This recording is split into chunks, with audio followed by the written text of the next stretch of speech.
pray. Lord, we just want to thank you for today, oh God. Thank you, Lord, for a very special day, especially for our fathers. But thank you, oh Lord, for being our good, good Father. And Lord, we want to worship you, oh Lord. Thank you for the fathers that are here right now. And Lord, may we, together, Lord, may we continue to learn from your word, your love letter to us. Thank you, Lord. You are a great God. You are our Father in heaven. Thank you, Lord, for your great love for your children. In Jesus' name we pray. Amen and amen. Amen. So, happy Father's Day. And I entitled this message, Dedicated Dad's Day. Triple D. So we praise God for how through His Word, we're going to be learning together, like, Lord, how do I become a godly father by the grace of God? I know some of you here have, just like that, what we've watched from that video, we really copy our fathers, right? Sino po ba yung mga juniors po dito? Can you raise your hand? Ama, Kuya Jun. Our fathers would love their names to be included in their son's name. My first name is Rene Paulo. So my dad wanted all the sons to have his name on them. So I have a brother who is Reynaldo Cabral Jr. Rene Paulo, because my dad's nickname is Rene. So I was telling my dad that, ba't mo naman po nilagay yung Rene? No? So should have been just Paulo, but I praise God. Even though my dad is in heaven now, I really praise God for his life, for his example for me growing up. So I don't want to have allergic reactions right now, but I praise God for how I was given this blessed opportunity by dear Pastor Ben na, Pastor Paula, can you speak on Father's Day? And just want to tell you, after my dad passed away 2015, it's my first time in 11 years to speak on Father's Day. That's how it's hard for me. Yeah, we should just close in prayer, right? I think we'll call it quits. So dedicated Dad's Day. Praise God. So it was like exactly June. 11 years. So dedicated Dad's Day in 1 Thessalonians 2, 8 to 12. You have your Bibles with you. So before we study God's Word this morning, I would like to share a story to all the fathers who are here right now. The father of 5 children had won a toy at a raffle. He called his kids together to ask which of them should have the present or the prize. So the father asked, "Who is the most obedient?" Then he asked again, "Who never talks back to mother?"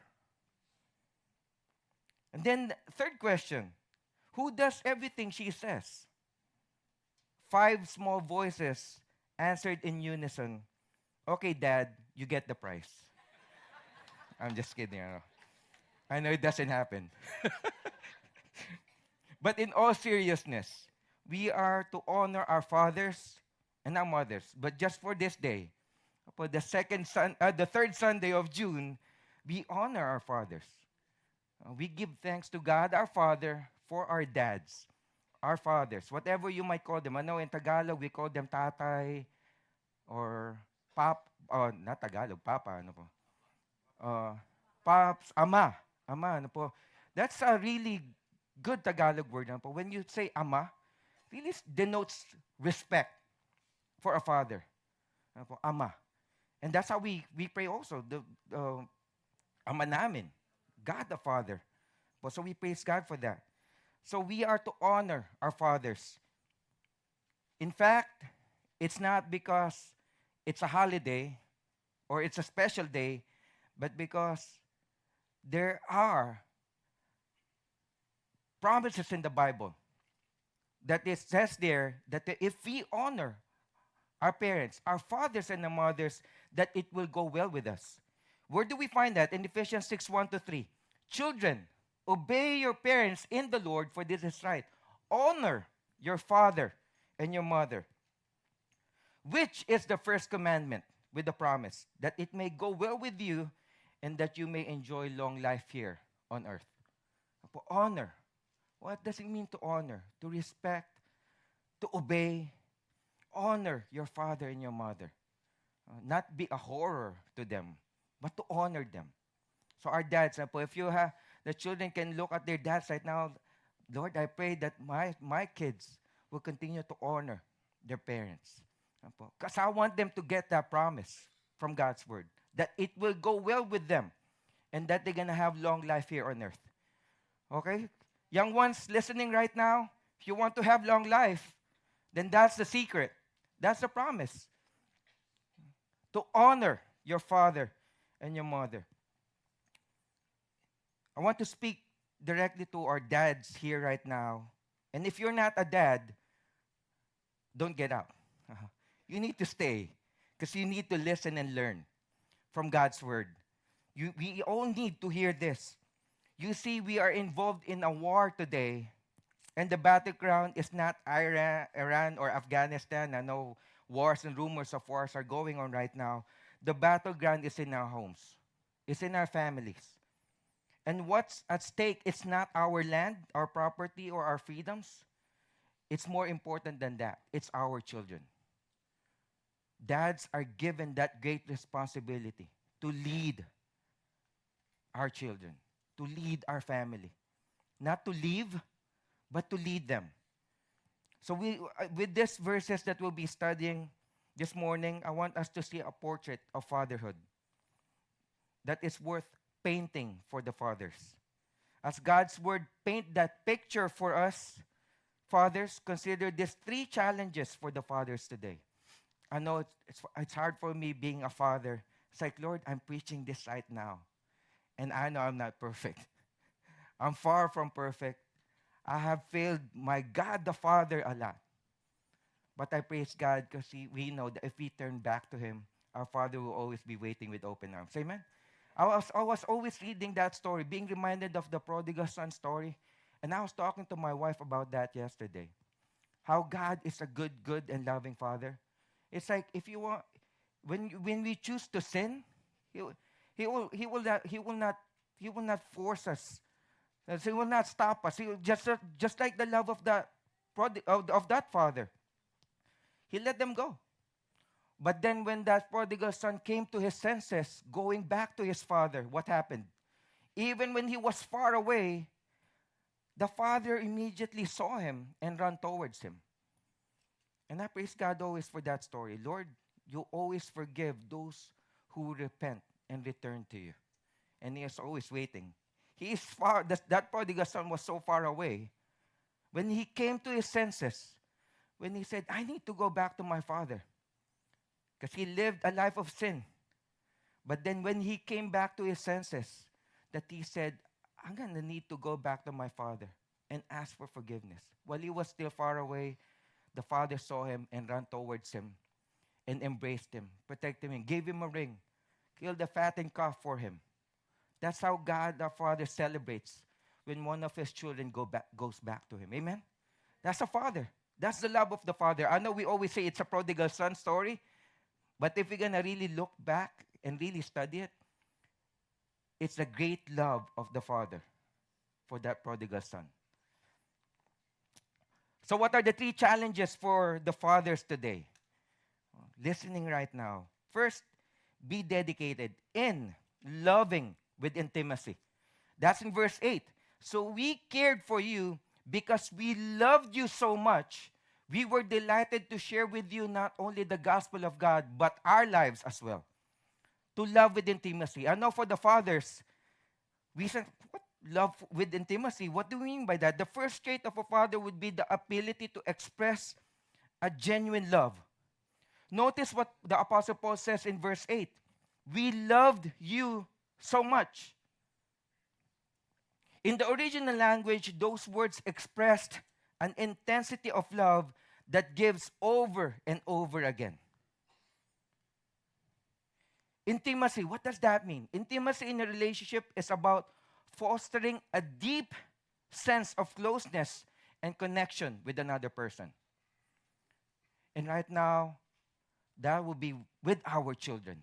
Fathers, I think it is an important character trait for fathers because loving and expressing love does not come naturally for most men. Do you agree on that? It's like the macho image. I will not say I love you. I'm a macho man. Oh. But in fact, you're a macho nurin to your wife. Apo, I'm a macho man. I will not express how I love my kids. I'll just show them tough love. I'll not be expressive. That's when intimacy comes. It's like if you want to develop that closeness and communication, the intimacy with your children, you need to communicate that with them. I praise God, my daughter is the one operating the PowerPoint right now. She said she's gonna do that happily because it's Father's Day. So, thank you, Bella. Love you, anak. There, communicate that. That's intimacy. That's how fathers should be doing. When you love with intimacy, you need to not be ashamed expressing your love to your children. Fathers, are you listening right now? Amen? Amen or no man? No man. No, oh, amen. Ano po? Like, that's how we develop that. I'm convinced that is the reason why the Bible tells husbands to love their wives because we have to learn how to love. There's this quote I have seen posted on a Facebook wall. Fathers, the best thing you can do for your children is to love their mother. Wow. I'm seeing my wife right now. I know she's nodding in agreement. The Bible almost never tells wives to love their husbands because that usually comes naturally for them. Oh, look at the women right here. Muntik na po mabali yung ulo, nodding. Yeah, it's true. Instead, wives are told to respect their husbands because sometimes that is hard to do. So the wives, and after lifting you up, I'm gonna like bring you down. You know? Love. It's natural for the women to love. But what's the Bible is saying, like, respect your husbands. But for the fathers, for the husbands, fathers or husbands, love your wives. And then for this passage right now, love our children. We need to express our love for them. Just like how the Apostle Paul said it. Love with intimacy. We want you, fathers, to do this. Fathers, the best thing you can do for your children is to love their mother. That's a picture of my wife. Look at that. It's like really pointing. I want you to show your love for your children by loving me as their mother.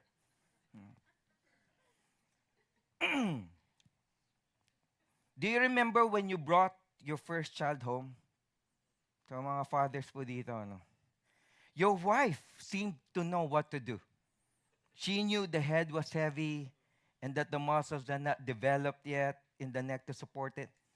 So she really she knows how to carry a child. When I had my first baby, I was like, babe, how do I carry Timothy?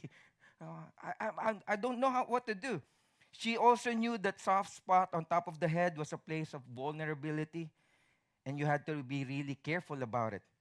She knew when the baby was hungry and when its diaper needed to be changed, and she changed it with skill. I know I have to learn that. It was hard to do a diaper change. But it's easy for us to change a tire in a car, even though it's heavy, but not a diaper change. She knew when it is bath time and playtime and sleep time. She knew all those things. Ano po, yung love talaga, the care comes naturally with women. But men, we had a lot to learn. When we first held the baby, at least for many of us, it was an awkward experience. Do you agree with that? It's like, how do I carry my baby right now? But I praise God, I was able to have my baby. I'm a father here in the States because I was able to take care of my children. I was able to know how to give them a bath. I was able to know how to, not to feed them with with breast milk, but that's my wife's, But to take care of my kids, being hands-on with them. So I praise God for that. All those things had to be learned. But soon we get to the place where even if it were not so good at them, we kind of enjoy them. It's like with our kids. I know it's hard to be a father because I remember ano po, it's something that really that troubles me sometimes. Like with our kids, they will always remember the bad things that we have done. They will forget the many good things that we have done for them. They will always pinpoint on that one bad thing that we did. So that's why for our children right now, continue honoring your father. Opo. We just want to love you intimately. We just want to connect with you. We just want to express how much we love you. Then what happens? Our kids will grow up, and just about that time, you try to really like develop on how you love them intimately. It all changes. Fathers don't even spend time talking with their children anymore. I read that the average father spends 7.5 minutes a week with their teenager. So calculate with me. 7.5 minutes a week. 1 minute a day. When you're dealing with your teenagers. Will that develop intimacy? The world has your child days a week. The school system has your child 5 days a week. How many hours in a day? Eight? 8 hours in school? Or 6 hours? Depends on what school. The average father spends 7.5 minutes a week with their teenage child. Then we wonder, why are they not close with us?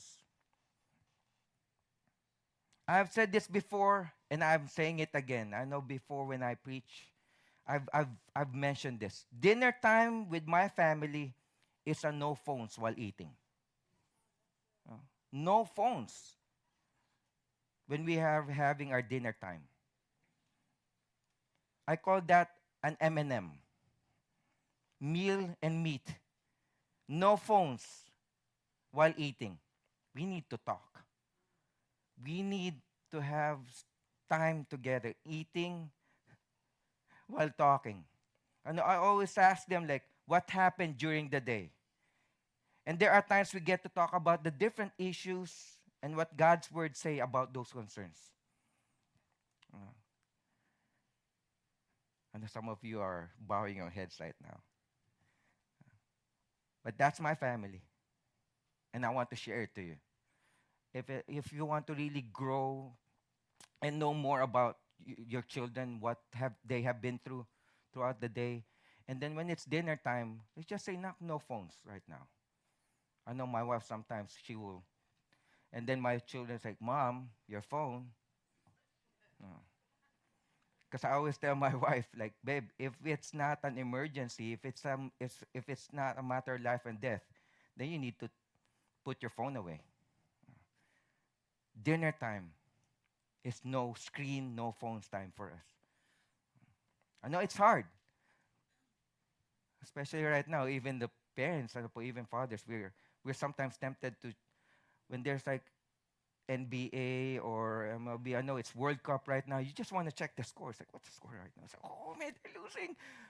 Then you lose your appetite. Yeah. But then we are reminded, like, if we want to really love our children intimately, we want to really spend time with them, communicate, and grow a connection with them. The Bible says, bring them up in the nurture and admonition of the Lord.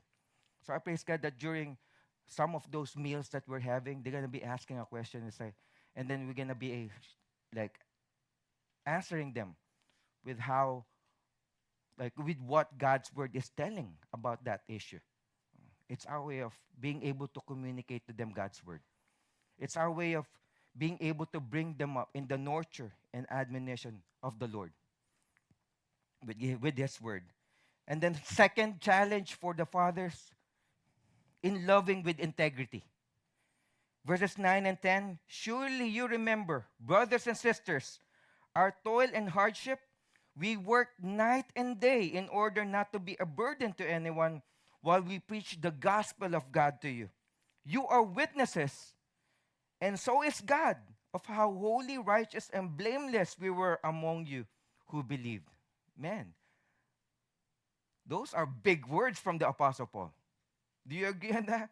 It's like, Lord, I want to live a life with integrity. Now, notice that there is a connection between gospel and lives. It is one thing to listen to the gospel, but it is another thing to live it. Because some of us will just listen to the gospel, but we're not living it out. That's a challenge for me too. Like, I've been a believer since I accepted Jesus Christ as my Lord and Savior, December 24th, 1990. And I became a full-time pastor when I graduated from Bible school, year 2000. That's like 26 years now. But I'm still like always praying, Lord, help me to live my life in integrity. It's like the Paulo behind this pulpit will be the Paulo uh, everywhere I go. The Paulo that follows the will of God. I know some of you will question that, but that's why it's a relationship between me and the Lord. It's like when I sin, Lord, forgive me. I want to follow your will for my life.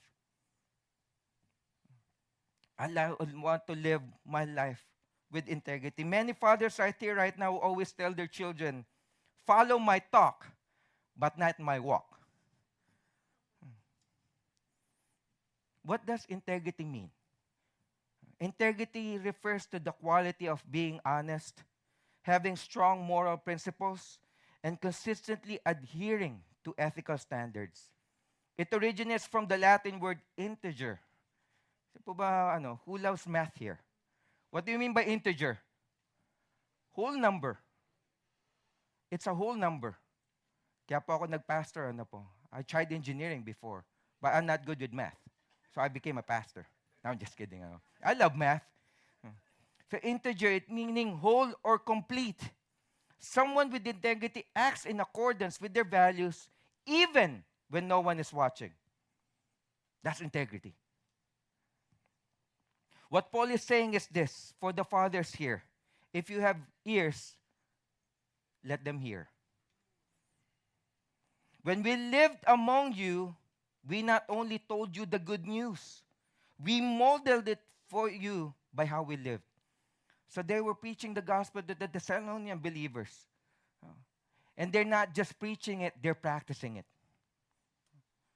I know it's hard to have a title of a pastor because when we sin, when we fall, what do other people call us? Imposter. It's hard. Sa mga pastors po na nandito ngayon. But then as a believer, more than just being a pastor, what we are called is to be a follower of Jesus Christ. That even if we fail, as long as we continue to follow Jesus Christ, Lord, you are there for us. You will never leave us nor forsake us. I choose to follow you. Choose to live a life with integrity. When we lived among you, we not only told you the good news, we molded it for you by how we lived. The way you live your life will be a direct reflection of how your children will grow up. Remember the video? They will copy us. Fathers, our children will be copying us. There's a song called I Want to Be Just Like You. I will not sing that. No. Because I kind of lost my voice when I was shouting I love you to Gary V last Friday. But now I will be shouting I love you, Lord. So I just want to be like you. It goes like this. I want to be just like you because he wants to be just like me. I want to be a holy example for his innocent eyes to see. Help me be a living Bible, Lord, that my little boy can read or my little girl can read. I want to be just like you because he wants to be like me. That's why, fathers, I challenge each of us, Lord, help us to live with integrity. because our children will be copying us. It's like what you see, you know, you don't live double lives. But that's integrity. People know you for who you are. But most especially, God knows who you are. Forgiven, loved, and free. Amen? Fathers, we teach it in two ways. First, we teach by example, by just doing it and letting our children see that. And then secondly, our children learn by echoing. We give them the opportunity to do things and make their own mistakes and learn from the mistakes they make. So by example and by echoing. In being an example to our children in loving and living, the Apostle Paul said, "You are witnesses, and so is God, of how holy, righteous, and blameless we were among you who believed." So this was a challenge for the believers in Thessalonica. And for us too. It's like if someone will ask you right now, are you a witness to the life of Pastor Paulo? Are you a witness to the life of Pastor Ben? Are you a witness to the life of Pastor Al that they're really following God? Are you a witness to the life of Pastor June? Or are you a witness to the believers here?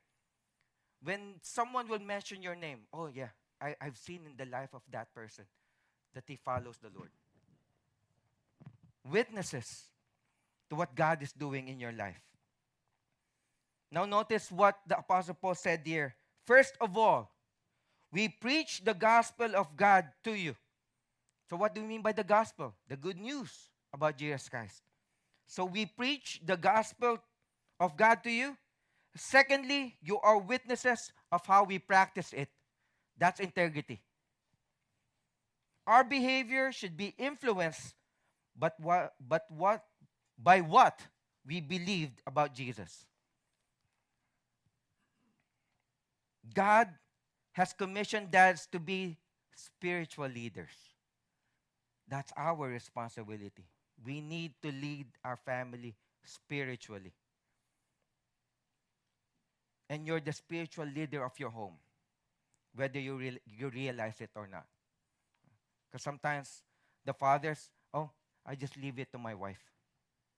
No, we, the fathers, are the spiritual leaders of our family.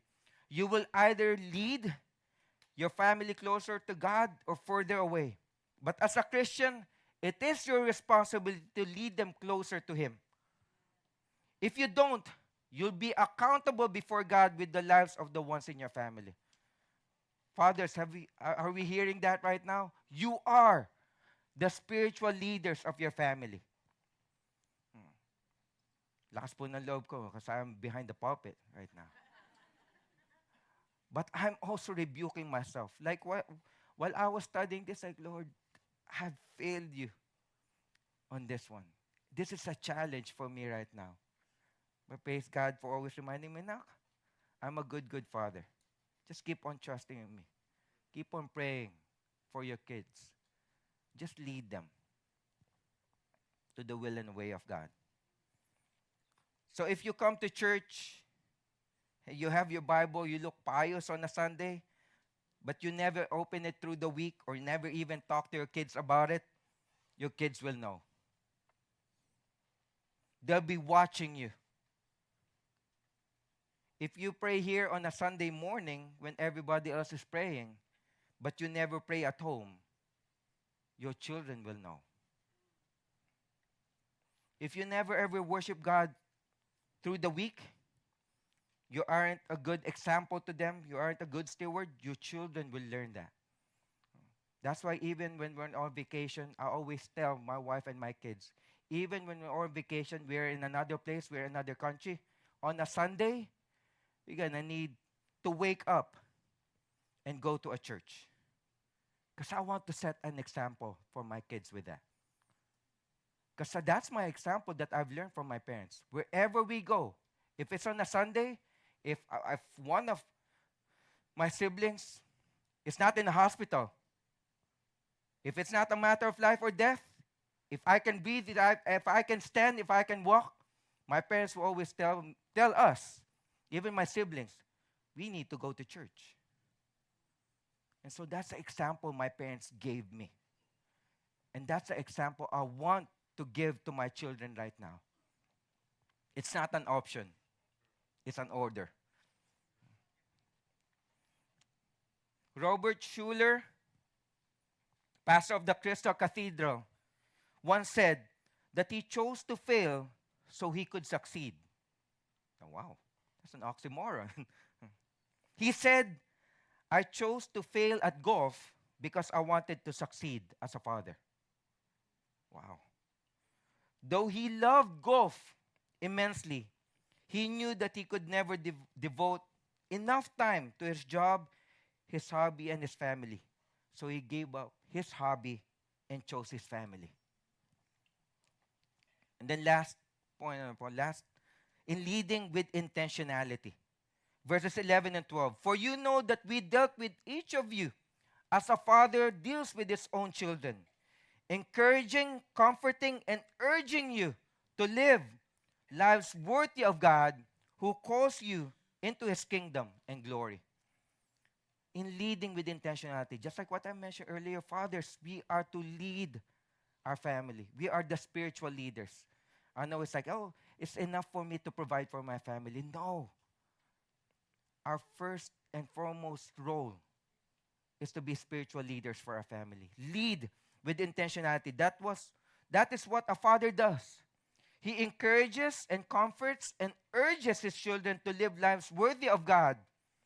And it's done with humility and not humiliating your wife and your children.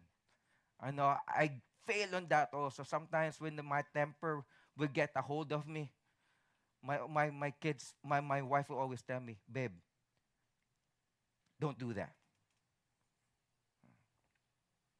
Three things from this verse that we should be doing as fathers in leading our families: encouraging, comforting, and empowering. Encouraging means to give support, confidence, or hope to someone. It involves inspiring and motivating our children that they can successfully accomplish a task. It's like, anak, you can do it. That's encouraging. Anak, even if you miss a lot of shots, keep on shooting. But sometimes you need to pass the ball. Okay? Encourage them. And then second, comfort. It's a state of physical ease and freedom from pain. I know as a fathers, we want to protect our children. We want to spare them and like really secure them away from pain. May our children find emotional relief, consolation during times of distress, or the things that provide these calming feelings from their fathers to comfort our children. And then third, empower means to give our children the proper guidance to grow in a godly way. It involves equipping our children with the tools and skills necessary to succeed in life and make choices based on following the will and the ways of God. So fathers, are we listening? Are we doing this? By the grace of God, are we encouraging and comforting and empowering our children? I know this is a reminder and a rebuke for me too. We are all in this together as followers of God. When you want to be godly fathers, this is a good reminder and rebuke for us. Like, Lord, help us as fathers in leading with intentionality for our children. Let's strive to do it in a godly and biblical way. Why? Because we have not been so serious about it. But we praise God, like fathers that are here right now. I know it's your desire to worship God in spirit and in truth and to learn from Him. That's why we are having this corporate worship, because we want to worship our Father in heaven. Amen? So fathers, continue doing that. Dan Benson, in his book, The Total Man, says that for every positive word that most dads say to their children, they say 10 negative ones. They're really good at words like don't, you can't, stop that, and no. But they're not good with the positive words. Benson suggests that we could change that whole personality of our relationship with our children if we have just learned to be positive and influence things in a positive way. Fathers, remember this. True manhood is measured by how you control your tongue and temper and not how you do damage with it. Amen? Amen, Paolo. Oh, just mention your name right now. For the dads here right now. True manhood is measured by how you control your tongue and temper. I know my wife is like really nodding in agreement. Yeah, babe, preach it, preach it. So don't make a mistake telling your children that to prove your masculinity, you need to fight someone. Life is not a fist fight, but a faith fight. Amen? It's not a fist fight. It's a faith fight. Are you standing firm in your faith? An encourager to your family? A comforter? Someone who empowers? The following are the 10 ways we fail to lead our family as fathers. The 10 not so good. We have the 10 commandments. These are the 10 statements we fail as fathers. Number 1, having fights in front of your children. That's not good, Pastor Paulo. Second, answering your children's questions by saying, don't bother me now. I'm busy. Number 3, taking no interest in your children's friends. Let them run around with whomever they choose. What does the Bible tell us? Tell me who your friends are, and I will tell you who you are. A bad company corrupts good behavior. Number 4, never disciplining your children, trying to use psychology instead. Instead of using God's word, we use psychology. We should be guided by the word of God in our lives. Number 5, nagging them about their schoolwork, never complimenting them on their achievements. 6, demonstrating your love for them with material things. Giving them everything their little hearts desire, which ends up spoiling our children. 7, never discussing the facts of life with them. Instead, letting them learn about sex from their friends and other bad influences. Not good. Number 8, setting a bad example so the children will not want to grow up to be like you. To be like me as a father. Number 9, absolutely refusing to believe it even if you were told that your children have done something wrong. That's the wrong kind of love. When we're protecting our children instead of disciplining them, even when they do wrong, you fail as a father. The number 10, letting your children make their own choices in the matter of religion. Being careful not to influence them in any way. I know I hear some fathers like that. Oh no, I don't want to force my children to go to church. It's like, what? Really? Are they taking a bath right now? Because if they smell, you want to tell them like, you need to take a bath. But then when it comes to religion, it's like, oh no, I don't want to force my children to go with us to church.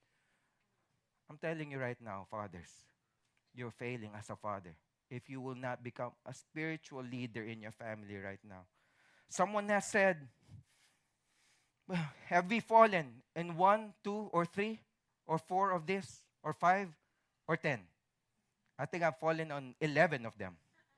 Sumobra pa po.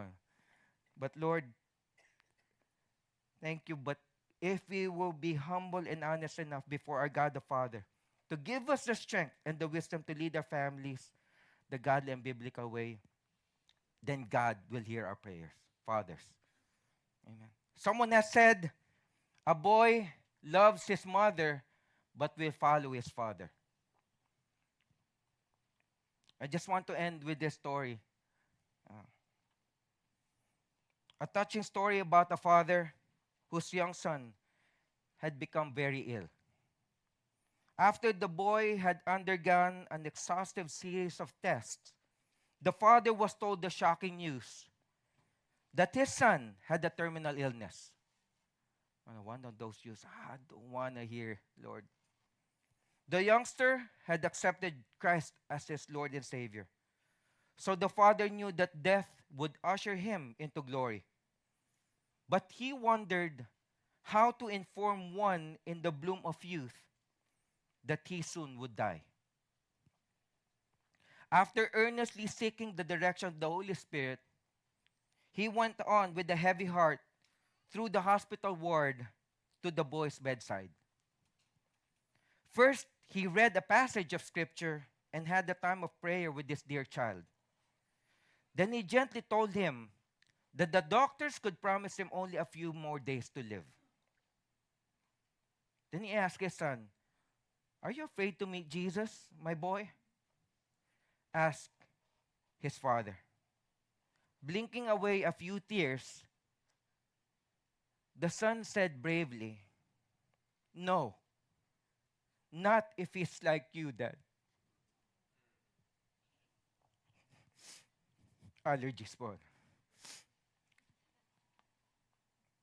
May we be an example to our children. Because I don't have a dad anymore. But I praise God because I'll be seeing him again one day because of his faith and his relationship with our Lord and Savior Jesus Christ. Even when he was in the hospital, he was not afraid to see Jesus. He was even sharing his faith in Jesus to the doctors and the nurses. And I want my children to be like that. If ever they will say, "No, Dad, I'm not afraid to go to heaven. I'm not afraid to see Jesus, to see God, if He's like you." May the dedicated and dependable dads right here, right now, be reminded of these things. To love with intimacy, to live with integrity, and to lead with intentionality. Just like the man of God, Joshua, and the words that he declared and was dedicated to as a dad, when he declared in Joshua 24:15, "But if serving the Lord seems undesirable to you, then choose for yourself this day whom you will serve." Let's read that together. "But as for me and my household, we will serve the Lord." For the dads here, can we read that together? Joshua 24:15. "But if serving the Lord seems undesirable to you, then choose for yourselves this day whom you will serve. But as for me and my household, we will serve the Lord." Amen. Amen. Just pray, Lord, thank you for being a good Father. Thank you for your great love for us, Father God, to our Lord and Savior Jesus Christ, who gave his life for us. Help us, Lord, to live our lives for the glory of your name, for the fathers who are here right now. Lord, by your grace, help us to lead our family spiritually, O God. Help us to follow your example. Lord God, thank you for the Apostle Paul writing this, O Lord, with the inspiration coming from the Holy Spirit. May we follow your will, Lord. May we be the living Bibles that our children will read and will follow, O Lord. All for the glory of your name. Thank you, Father God, for your great love, for your great faithfulness, for your protection, your provision for your children. We love you, Lord. In Jesus' name we pray. Amen and amen.